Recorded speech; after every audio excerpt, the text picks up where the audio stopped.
The dire financial situation at the Castries Constituency Council has played out in the open as the entity continues to struggle to pay its employees. The council has informed employees via circular of the late payment of May salaries. Chief Executive Officer of the CCC, Wilfred Pierre, says dialogue has been ongoing with the employees' creditors to negotiate a moratorium for workers. Our monthly workers were supposed to be paid this week. We told them that we cannot pay you this week.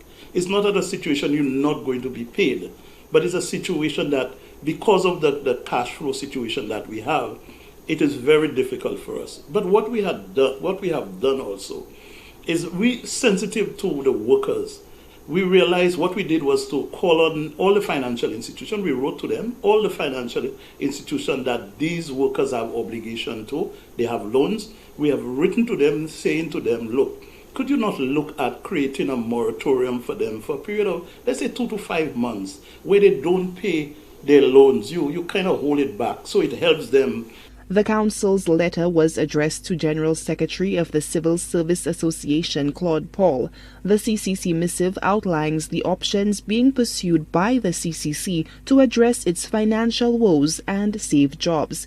These include cutting staff expenditure by 50%, which would require the rotation of workers, reduce overtime by implementing a 40-hour work week, and reviewing existing community contracts. Newsforce spoke to Paul, who says while the CSA understands the fiscal challenges, the late notice of employees is a cause for concern. The concern is always the workers find out after the fact.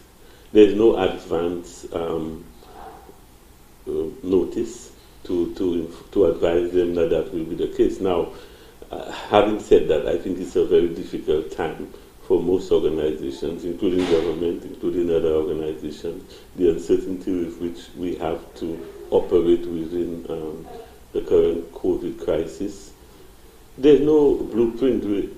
Most of us don't know how to deal with this, that situation. So it really calls for more collaboration, more cooperation with the interested parties. Pierre says the council will be examining a number of options, including the sale of property, in a bid to generate more revenue.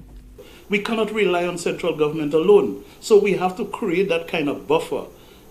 Looking at some of the assets that we have, leverage that, because right now, look at we have these challenges to pay our staff, right? They're essential service, but we have property that just sits there and not generating no resources. So, for example, we sell one of this property.